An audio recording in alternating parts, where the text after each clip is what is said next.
Hello and welcome to Analyzing Finance with Nick. Today's video, I'm going to discuss Israel, which I think is kind of a hidden gem in terms of its economy and the success that it's had.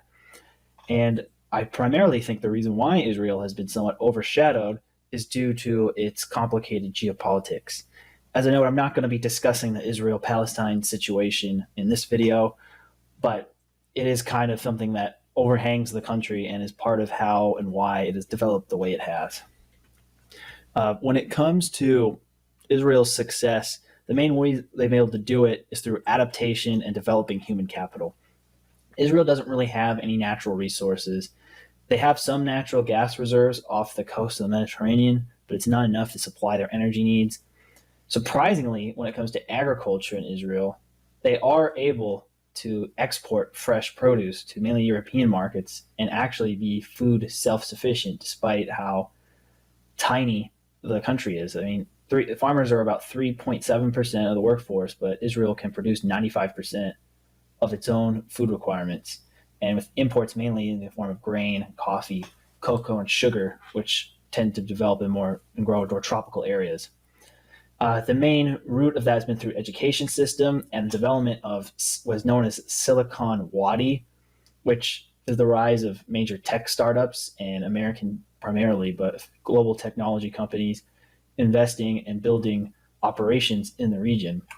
Israel is the second biggest venture capital industry to the United States. It has the second amount of startups to the United States of any country, and multinationals, starting with IBM in 1949, have been developing a major presence there, including Qualcomm, HP, Facebook, Amazon, Apple, Google, all the big ones, EMC, are based out of there. In terms of local technology companies, the biggest notable ones to me are Checkpoint, which is a cybersecurity software company, and Teva, which is a generic pharmaceuticals company. But the thing that's surprising, which I'm going to get into later, is that Israel has been able to develop its success despite having no companies in the global Fortune 500. And we see how successful Israel has been just through its living standards. GDP per capita in Israel has risen substantially and is now higher than not just the European average, which is in line with France at about 42,000 USD per year, but it has surpassed even Germany, according to the World Bank. And Israel's GDP per capita is 51,430, whereas Germany's 50,801 USD. And in 1995, Israel was only $18,000 a year in GDP per capita, while European countries such as Germany were at 31,000, France is at 27, and Italy was at 20. So in a period of 25 years, Israel has been a second world economy in terms of living standards to now having a higher GDP per capita than the major European nations. We've also seen Israel's success through the strength of its currency. In what has been an era of mostly a strong US dollar across the globe, the Israeli shekel has rallied against the US dollar since 2012 and has basically held its own since mid-2021, even while the USD is making 20-year highs on the aggregate dollar index and the euro is sinking below parity. The stock market in Israel has also performed well. It has lagged the S&P by a considerable margin. The S&P has outperformed it by more than 2-1. But when you compare it to other international stock indexes, such as the European stock average, emerging market stock average, Nikkei, and Australia's stock market, it's trounced them, which is surprising, actually, given that Israel is not really thought of as a major economy. Israel also has two unique niches to its economy that stand out from other countries. The first one is its diamond industry. Cut diamonds consist of 23% of Israel's total export, and their production equates to 12% of the world's total production. The second unique industry in Israel is defense contracting. Israel is one of the world's major exporters in defense equipment. In fact, in 2007, it accounted for 10% of the world's military related exports. And there are over 150 active defense contractors in Israel. and their exports continue to increase.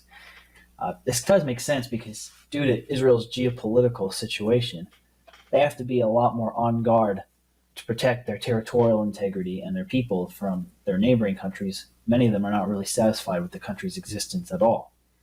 So as a result, a lot of investment has been in that industry. Also, a lot of foreign aid has been specifically earmarked for defense, which also explains the big concentration in that industry. Israel's economy is far from perfect, and they have a lot of challenges. The first one is demographics. Israel's demographic situation is not that favorable, even though superficially it looks good because they have a growing population when most developing economies have very low birth rates and risk declining population. However, the parts of the population that growing are not the ones that contribute the most to the economy. The Orthodox Jewish community, which is the fastest growing demographic in Israel, has the least amount of economic participation and education. They tend to stick to themselves and not really contribute much to the high skilled, technology driven part of the economy that is the driver of productivity. So that's a dilemma. The other thing is their Arab minorities are growing very fast, and they do not participate in the economy in the same way. And due to the political situation in the country, it's difficult to integrate them into the mainline population of the country. Uh, Outside demographics, the next biggest challenge, geopolitical tensions. I really don't need to go into the Israel-Palestine situation. That's stating the obvious. They also have issues with many of their neighbors as well due to that. However, there are signs of them normalizing diplomatic relations with countries such as Saudi Arabia, UAE, Morocco, and Egypt and Jordan. It's going to be a long way coming for them to have full normal diplomatic negotiations with their neighbors. But based on the last, say, 10 years or so, they're moving in the right direction. The other risk really is dependence on the United States. Israel gets a substantial amount of aid from the United States. Their main export destination is the U.S., which is 32% of their total exports. They also import 13% of their goods from the United States. And American companies have heavily invested in building locations in Israel, particularly technology companies. And Israel gets a lot of foreign direct investment from Americans due to the affinity of the American Jewish community with Israel. And the Israel lobby has been successful in keeping the relationship between the United States and Israel strong. However, what if the political tides in the United States move against Israel? Then Israel is going to have a lot harder time defending itself against its neighbors, and just overall, their economy is going to have to recalibrate a little bit because it is very tied to the United States. Or if the U.S. has its own economic problems, there's recession or political turmoil disrupting the U.S. economy, what does that mean for Israel? It's a challenge. The last one is the tech sector correlation. A lot of Israel's growth in its economy and the outperformance of its stock market has been driven by a relatively high weight in technology within its economy as a whole. If tech has been in a boom times basically since 2009, and it's really taken off since 2013 and accelerated even more during the pandemic. But what if tech underperforms the rest of the economy? Or if software development and innovations in related industries slow down and the profits in those industries shrink down to the profit margins that are typically found in other aspects of the economy? What does that mean for a country that is fairly levered to tech? As you know, with these videos, I like to do competitiveness analysis of how a country internationally compares to a U.S. state of either similar size or population. Luckily for Israel, there's a state that is similar in both size and population, and that is New Jersey. The other thing they have in common is they're both very dense in terms of their population, and they're coastal. When it comes to their population specifically, Israel has 9.5 million people. New Jersey is slightly less at 9.2 million people. The GDP, New Jersey beats out Israel's $675 billion in GDP, and Israel only has 478 billion. Israel's a highly developed economy, but New Jersey's proximity to the New York metropolitan area and the concentration of skilled jobs near there, and also Philadelphia, has allowed it to have a very high GDP per capita, which is one of the highest in the United States. Land area wise, they're similar. Israel is bigger at 8.5 thousand square miles. And they also have high Jewish populations. Israel, of course, is the Jewish state that has 76% of its population identifying, at least culturally, with the faith. And New Jersey has 6%, which is the second only to New York in terms of percent Jewish of any state in the United States. But in terms of absolute population, it ranks fourth behind California and Florida as well.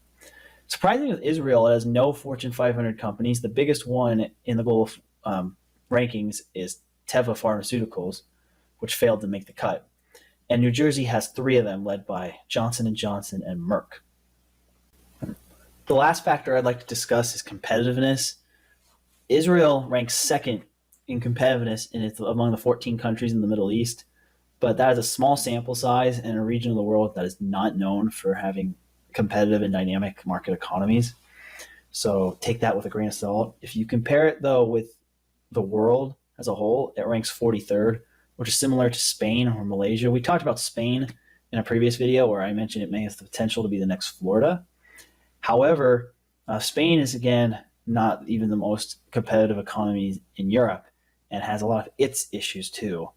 Where Israel has its challenges when it comes to competitiveness have been some issues with price controls, labor freedoms, and issues with relatively high tax and corruption. Then New Jersey, on the other hand, is not very competitive at all. It ranks 47th of the 50 states. And that makes sense given that it is a blue state and has voting patterns that are not necessarily the most business friendly. However, unlike Maryland, which we mentioned in our previous video on Taiwan, it still rates fairly well given its voting bloc and the way that the polity operates in Maryland. New Jersey doesn't. And New Jersey has been fortunate just for geographic proximity to two of the top 5 metropolitan areas in the United States. But as the U.S. population continues to move to warmer and cheaper climates, New Jersey may be forced to adapt. And the other funny thing is that the politics of Israel and New Jersey have really basically moved the other way. From Israel's independence to about the early 90s, Israel at one point was an outright socialist economy, but had, for the most part, run by left-wing or center-left parties, and it had, as a result, economic policies that reflected those type of governments. And it started to become more of a free market and competitive economy starting in the 90s and has trended in that direction since. New Jersey, on the other hand, was a reliably free market Republican state from the end of the Second World War until 1992. And really since then, it has become one of the most blue states in the United States and is known for being one of the more liberal / economic left-leaning states in the country. So it's interesting that both of these regions had a very strong directional move in their politics, but the opposite direction in their politics. That concludes my thoughts on Israel. So what is Israel's future? Well, it again depends on geopolitical security. If Israel can maintain a good relationship with the United States and technology is still a critical part of the global economy and outperforms the rest of it, then Israel's on a really good track. However, if things sour between the United States, or if Israel is not able to continue the path of normalization with its neighbors and tensions heat up, Israel could be in trouble. This is similar to the situation in Taiwan, except that the urgency of Israel's neighbors to strike is a lot lower.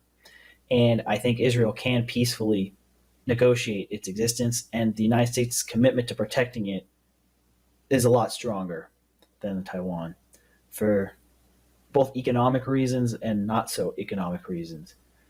Israel's economy is also a lot more diverse as well. It's not just one industry that it's built around.